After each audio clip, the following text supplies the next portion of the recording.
সম্মানিত দেশবাসী ও মুক্তিকামী ছাত্র জনতা, শহীদের রক্তের বিনিময়ে ছাত্র নাগরিকের অভ্যুত্থানের মাধ্যমে আমরা যেই ফ্যাসিস্ট হাসিনার পতন ঘটিয়েছি এবং একটি নতুন বাংলাদেশের আকাঙ্ক্ষা করছি, তাকে নস্যাৎ করতে বিভিন্ন শক্তি ইতিমধ্যে তৎপর হয়েছে এবং নানা ধরনের ষড়যন্ত্র এবং পরিকল্পনা করা হচ্ছে। আমরা মুক্তিকামী ছাত্র জনতার পক্ষ থেকে স্পষ্টভাবে বলতে চাচ্ছি যে এই বাংলাদেশকে ফ্যাসিবাদী রেজিম থেকে মুক্ত করার জন্য এবং একটি নতুন বাংলাদেশ, জনগণের বাংলাদেশ প্রতিষ্ঠার জন্য সকল ধরনের ষড়যন্ত্রকে নস্যাৎ করার জন্য, প্রতিহত করার জন্য বাংলাদেশের ছাত্র জনতা কিন্তু সদা প্রস্তুত রয়েছে।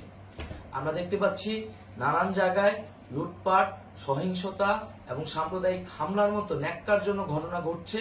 আমরা এর তীব্র নিন্দা জানাচ্ছি এবং আমরা মুক্তিকামী ছাত্র জনতার প্রতি আহ্বান জানাচ্ছি যে এই ধরনের ঘটনাকে প্রতিহত করার জন্য আমাদেরকে প্রস্তুত থাকতে হবে, আমাদেরকে দায়িত্ব নিতে হবে।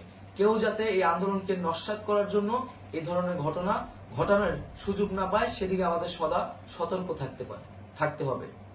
আমরা আরো দেখতে পাচ্ছি যে রাষ্ট্রপতি গতকাল বলেছিলেন যে অনতিবিলম্বে তিনি জাতীয় সংসদ বিলুপ্ত করবেন, কিন্তু আমরা এখনো দেখছি যে একটি অভ্যুত্থানের পরেও এই ফ্যাসিস্ট হাসিনার জাতীয় সংসদ রয়ে গেছে।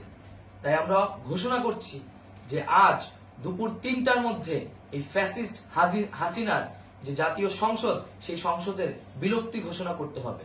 যদি আজ বিকাল ৩টার মধ্যে এই জাতীয় সংসদের বিলুপ্তির ঘোষণা না আসে, তবে আমরা কঠোর কর্মসূচি দিতে বাধ্য থাকব।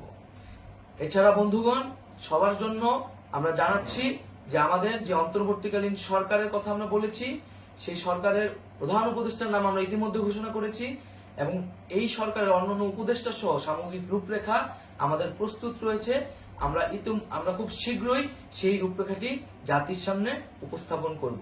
আমরা বাংলাদেশে স্থিতিশীলতা চাচ্ছি, সমাজে ন্যায় বিচার চাচ্ছি, সেজন্য কার্যকর পদক্ষেপ নিতে হবে এবং তার প্রথম পদক্ষেপটি হতে হবে এই জাতীয় সংসদ ভেঙে দেওয়া।